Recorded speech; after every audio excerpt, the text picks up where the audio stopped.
The regular season wrapped up and the playoffs got underway. Who is still alive as we march towards the championship?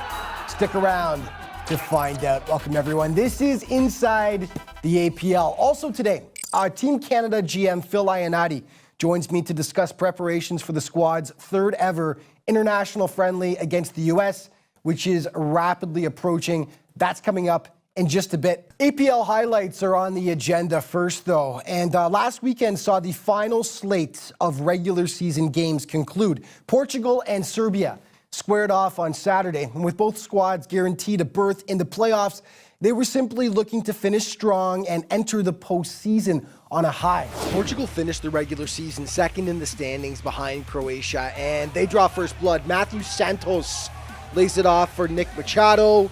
And boom, deflection right there. 1-0 Portugal. That was actually all the scoring in the first half. Serbs even it up in the second. The keeper makes the initial stop here. Filip Vlasic will pounce and put home the rebound. And it's all knotted up at 1 apiece. And then Zoran Pesic spies a tiny little opening on the short side. He threads the needle. And Serbia goes up 2-1. Portugal responds, though. Sean Couto, as he shakes off his man, picks the corner, and they were all tied at 2 apiece. Then one of the plays of the week, Miroslav Jovanovic slices through the Portuguese, and he lays it back for Vlasic, who makes a sweet little move himself right there and finishes.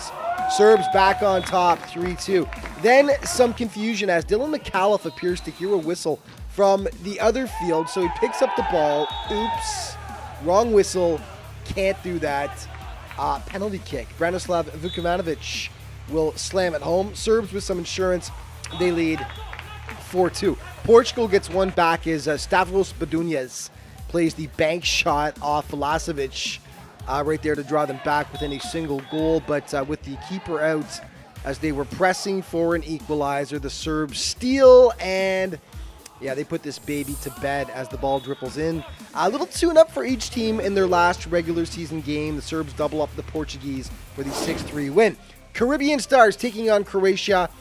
Pick it up in the first half with the Stars down 2-0. Matthew Rios intercepts, but then gives it right back to Saja Reed. Wrong guy to give it to. The Stars cut the deficit to 2-1. Soon after, Paul Antoine, he will tee it up, and it takes a wicked deflection off the Croatian player. In it goes, all knotted up, 2-2. Then sweet passing by the Stars. Antoine to Rohan Ricketts, back to Reed. He slots it home. Caribbean goes in front for the first time. 3-2. It was 3-3 when Ricketts goes to Eddie De Beer. He picks the corner. Caribbean up 4-3. Second half now. Shaq Agard uses the boards to get it to Saja Reed. He scores, and the Stars go up 5-4. And I'll tell you, Reed had a game. He pounces on the miscue here. Saja finished the season with 24 goals, good for third overall in the APL, and you can see why in this game. The Croatia keeper caught way too far back in his net here. Doesn't take much for Tristan Gale to get it by him.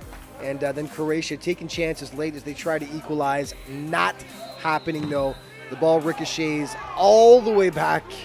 And then eventually it's an easy little tap in for the Stars as they add some extra insurance. And of course, Reed would add one more as he will one time at home coming up right here.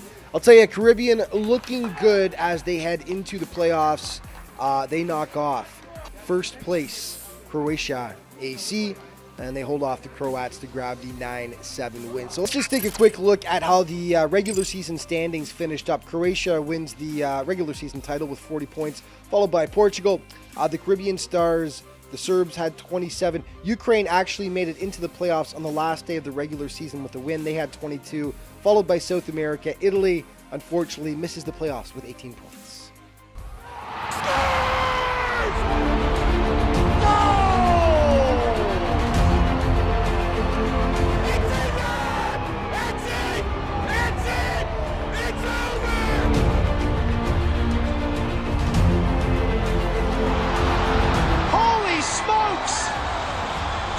Rosario with the lightning bolts.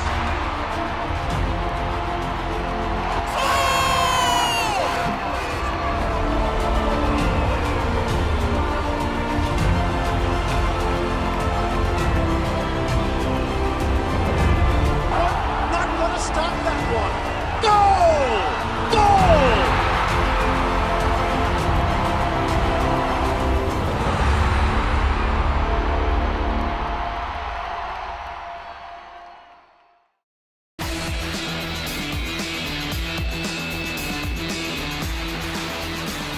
Hey folks, welcome back to Inside the APL. Joining me now is Canada National Team General Manager Phil Ionati, and to talk about some exciting stuff, including the upcoming Canada-USA game. Phil, welcome back, my friend.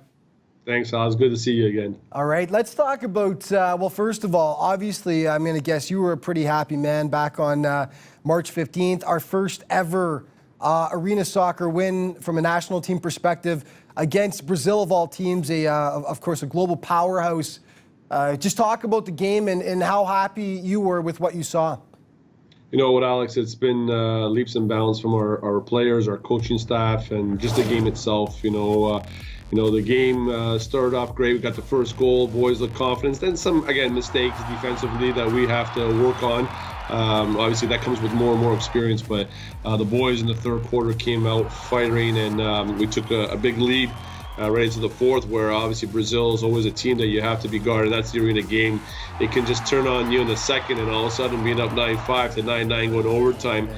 You get the Cinderella ending where the big man scores in overtime to hit a top corner shot, which is ironic because I was talking the day before of, hey, listen, on the free kicks, get this position, far corner, top corner, and his comment was, hey, I get it done in the game, and did he ever? So are you taking partial credit for the big goal then? Is that what you're saying? You know what? No, not at all. But at the end of the day, you know what? It's teamwork. So all of us together, unified, found success. So we're really happy, and Dwayne's Dwayne. Having the best player ever in my mind coming out of our country. Absolutely. Playing for us. Group effort. So let's talk about D-Row for a second. Of course, he comes out of retirement, makes his arena debut, playing for the national team in that game against Brazil. Fairy tale ending. I mean, what a Cinderella story. 4 goals overall. As you mentioned, the golden goal as well. Just talk about his progression as you watched him throughout that game. He looked a little frustrated at times in the first half, I thought, but he really got his legs as the game went along. And just talk about his progression throughout the game from what you saw. Well, it's the first time for him in a game like that for arena soccer, and then I understand we had probably about 10 new players as well. So everyone, we were training, and the guys were just trying to get an understanding for each other. And in the session, it's one way, but once you get into the game, that atmosphere changes. So, Dwayne, was more ball to feet. They were playing the ball into space, and then first 2 quarters, you saw it. It took a little time for them to adjust, and all of a sudden, as the momentum of the game was changing, he understood positioning, and right place, right time. He's a goal scorer, and scored his first one, and the confidence just started building. And then all of a sudden, you saw the whole team, energy change as well when 100%. He got into the game, and they played well. They played well, and for our second game ever, we're excited of where this game is going from top to bottom. Let's talk about, I mean, you mentioned the energy that Dwayne brought to the team, but there were a lot of regulars missing from the national team for that game due to MASL playoff commitments. In their place, stepped in, I believe it was at least 10 APL guys that stepped into the lineup and obviously performed admirably. Just talk about that and the progression that you've seen from the guys from playing in the APL in a short period of time, because really it's only been a few months. That's right. And that was the whole structure of the pyramid of play when we build the YAPL to the APL to the pro team that's coming in December and then the national program.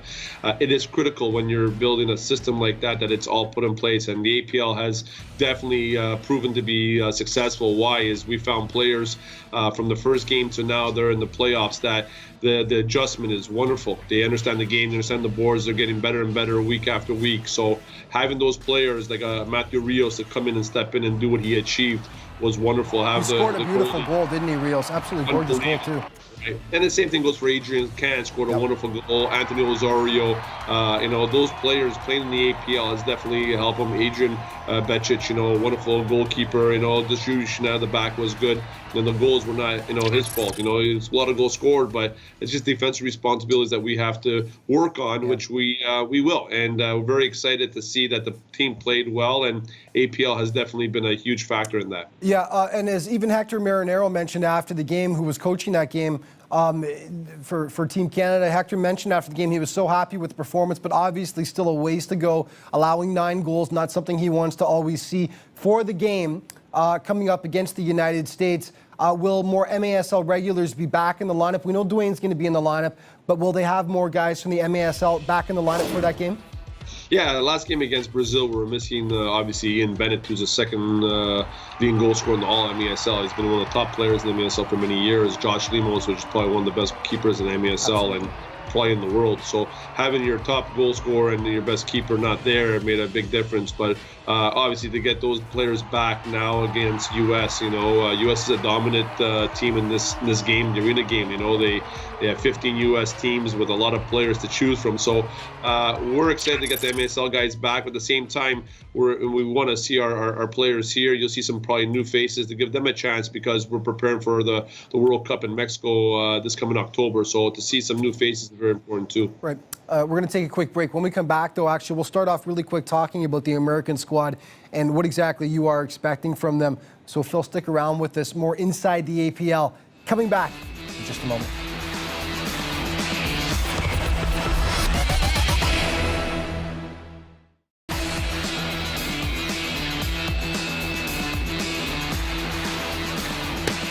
Hey folks, welcome back to Inside the APL, and I continue to be joined by Canadian Arena National Team General Manager Phil Ionati. Phil, just continuing with one more question about the Canada-USA game. There's actually 2. There's a game on May 5th, which is taking place the day before in Michigan, and then on the 6th, of course, is the return match at the Hershey Center. You know the American team very well. What can we expect from the world champions, actually, as they are in arena soccer? What can we expect from the Americans? Well, these guys are going to be extremely organized. Their coach played in MISL and NPSL, so we're going to be seeing players that are fit. They're coming off a season in the MASL. Majority of the players will be coming from there. So we have to make sure that we're ready in every aspect of our fitness, of our discipline on the defensive end. So it should be an exciting game, home and away. We were talking about doing this for a while, and it all came together. We're really excited to see where our boys are going to go against these guys here and see what kind of level we're at. Obviously Brazil, Mexico with some good results on our end. This is a really good, strong test for our organization. And the game on May 6th at the Hershey Center is, as we mentioned, a doubleheader. It's not just going to be Canada versus USA. Following that will be the APL Championship, which I know you're obviously really excited about. And it's a chance fans come, they buy 1 ticket, and they get to stay for 2 amazing games, don't they? Yeah, you know what? That was part of the plan of when we were putting this together. And obviously after that, the winner of the APL will be looking to play against the MASL 2 champions as well in the future. So we really want to strengthen our relationship with arena soccer in the U.S. and right across North America and give every player an opportunity to be seen. It helps us as a national association to see what kind of players come into play. So having this doubleheader, 3 o'clock Canada versus U.S. and then at 6:30 the APL, a lot of games going on. As you know, we're in the playoffs right now, Alex. So the games are intense week after week. So this is the first season for the APL. You stole my thunder there. Yes, the playoffs just got underway. Semifinals are going this coming weekend coming up. Just in general, Phil, how satisfied are you with the first season of the APL and the way things have gone? Yeah, ecstatic. Having the amount of player talent pool in our fingertips is exciting. What we're really going to do in the next 5 years is we're building a strategy to make sure we build the APL in every province. Why? Because we know there's talent out there, Alex. Obviously, majority of the teams are here in Ontario, but we have to build it. But you got the likes of Adrian Can and Osario, Matthew Rios. These guys play with the futsal national team as well. So we have a lot of talent week in, week out. The parity is right there between all the teams from bottom to top. Anybody could beat anyone on a given day, and that's what's exciting. So we don't know who's going to be champion this first year, so it's going to be right to the end, and looking forward to the playoffs to see who's going to get in the finals and play that day at the Hershey Center. I was going to say, when you guys came up with the idea for the APL at the beginning, I mean, that's one thing we've seen throughout the season. Even the last place team really... they were super competitive. I think Italy finished out of the playoffs this year, but Italy knocked off first place Croatia at one point. There was parity this year. I mean, there were a few blowouts earlier in the season that really tapered down as things went along. Overall, the competitiveness, I think it was exactly where you wanted it to be from top to bottom, wasn't it? Yeah, the competition level was fantastic. What we're proud of and what we've seen over the past, say, 5 months is the fact that when the guys were playing at the beginning, the Ukrainians and the Serbian teams as well, that they didn't understand the boards, how to utilize the boards. The past 2-3 weeks, it's been fantastic. They understand the game much better from the first few weeks, and now the ability to be in the right place, right time, back posts. They really understand the set plays, the defensive plays, how to utilize their keepers. So that's arena soccer, and at every second there's an opportunity. So we're really happy of where all the teams have come from the past 5 months. And really quick, these APL guys are not just vying for a spot in the national team, they're also hoping to make Toronto's new MASL franchise launching next fall, the Toronto Rage. Phil, just quickly talk about that because it's an exciting opportunity. We've got about 30 seconds, buddy. Well, the MASL, again, it's part of the whole pyramid of play of what we're trying to build here, and it's exciting because you got 15 U.S. teams, 3 Mexican teams. You're playing international competition. We're going to be playing the likes of a Baltimore Blast, who are last year's champions. We're probably be in their conference. So it's good for the guys and the youth. Now they have a pathway to go from a YAPL to an APL semi-pro league to the professional team to the national program. So within a year, Alex, we've come so far. Looking for the future. It's bright. Awesome. Looking forward to the friendlies and the APL championship, my friend. Phil, thank you so much for joining us, buddy. We'll see you the next time. Thanks, Alex. Okay, more Inside the APL coming up in just a moment.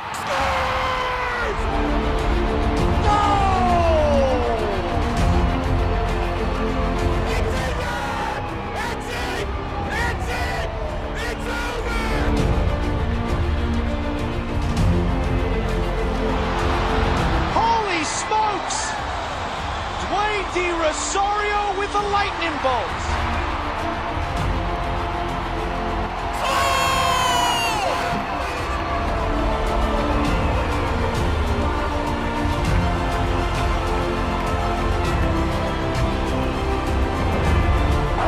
Not gonna stop that one.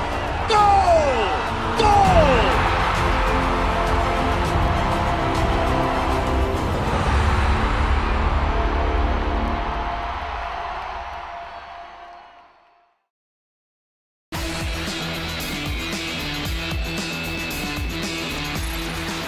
Hey folks, welcome back to Inside the APL. The quarterfinals kicked off on Sunday, and Ukraine had gotten there by the slimmest of margins. Now the club had to beat the South Americans on the very last day of the regular season just to qualify, and they did just that, dropping the shorthanded squad by a 12-0 count. Now it can't be overstated just how important momentum is when you're heading into the playoffs, and the Ukrainians continued to ride that wave against the Serbians in the quarters. For much of the season, Ukraine was battling just to stay out of the basement, but they have looked good lately. Stanislav Katana gets things started. One of the plays of the week, sweet moves. Ukraine up 1-0 at halftime. This was a really low-scoring game, actually. Second half, Serbs hit back. Zoran Pesic tattoos the shot past Denis Rilski, and they were all knotted up at 1 apiece. Now with just 6 minutes left, the Serbs think they just may have the winner. Jordi Josic puts it upstairs right there, and the Reds lead 2-1. Late in the contest, but in the dying moments, Bogdan Olichkov through the crease here, he gets chopped down by Nemanja Radenkovic. No doubt about that call. Penalty kick for Ukraine. Roman Sakno puts it home with authority. All tied at 2 apiece. Extra time solved nothing. Off to penalties. Arthur Berlin gets it started by scoring for Ukraine. At the other end, Denis Rilski, huge stop on Vukomanovic. It would actually all come down to Serbia having to score here. Rilski says, no way. Denis playing the hero for Ukraine. They pull out the upset, take down the Serbs, 3-2 the final. They advance to the playoff semifinals. Okay, another quarterfinal featuring Caribbean versus South America. Jesse Oliver draws first blood for the Stars as he picks the corner past Jamie Harrison. 1 zip yellows. And then nice use of the boards here. Saja Reed lying in wait out front. He pounds it home. 2-0 for the Stars. Evan James going inside out for the South Americans, though, and he cuts the deficit to 2-1. Reed going back to work, though. He's getting serious consideration, actually, for the Canadian national team. You can see why. So smooth. 3-1 for the Caribbean. Second half of play, South America again cutting into the deficit. It's Evan James taking one for the team. Right off the nose and into the net. James, ouch, getting it done the hard way. Caribbean hits right back, though. It's a Shaq attack. Shaq Agard makes it 4-2 for the Stars. And this play is all Reed. Great work along the boards. He will get it over to Rohan Ricketts, and they stretch their advantage to 3 goals. Now, the boys in blue never say die, though. James with one of the plays of the week, slicing and dicing the Stars for another tally. 5-3 Caribbean. Then the big man, 6'7", Mark Jankovic. You think he's hard to cover or what? Makes it 5-4. Reed was just unstoppable, though. Too much speed, too much strength, too much skill. Yet another goal. Dying seconds now. South America still scratching and clawing, though. Alvaro Yax gets one back for the Blues. Not enough on this day, though. So much offensive talent on this Caribbean side. They advance to the semifinals with an 8-5 win over the South Americans. So this is how it all shakes out. The semifinals taking place Sunday, April 29th. Semi number 1 features the team that finished first overall, Toronto Croatia, against the Ukrainian squad. And the second semi, this will be a dandy, Portugal against the Caribbean Stars. That's at 1:30. Canland Sportsplex. All leads up to this. Team USA versus Canada arena soccer doubleheader on Sunday, May 6th. The second game, the follow-up, the APL Championship. Kickoff for that will be at 6:30 p.m. Pay for one ticket, you get both games. And remember to head to the APL website at aplsoccer.ca for all the latest regarding Team Canada, regarding the APL, and up-to-date standing scores and statistics. The plays of the week before we go. Number 5, Portugal's Sean Couto turning Serbia inside out before picking the corner. Number 4, Shaq Agard moving and shaking against the South Americans and blasting it home in the quarterfinal encounter. Number 3, same game. Evan James shakes off his man and slides it past Sebastian Zabalos for the sweet score. Number 2, Ukraine's Stanislav Katana first uses the boards and then banks it off the post. Part of Ukraine's dramatic quarterfinal win to advance. Number 1, Serbia against Portugal. Miroslav Jovanovic with a great solo effort here. Goes through half the team. Ends up laying it back for Filip Vlasic, who's got a nice move right there as well. Gorgeous goal. And that is our APL play of the week. And we're all out of time for this week. Remember, though, May 6th, a doubleheader you're not going to want to miss. Canada versus the United States, followed by the APL final at the Hershey Center in Mississauga. Now, to find out more about the big matches and to keep up to date with the Arena Premier League, head to casasoccer.ca. Thank you so much for watching. We'll see you next week.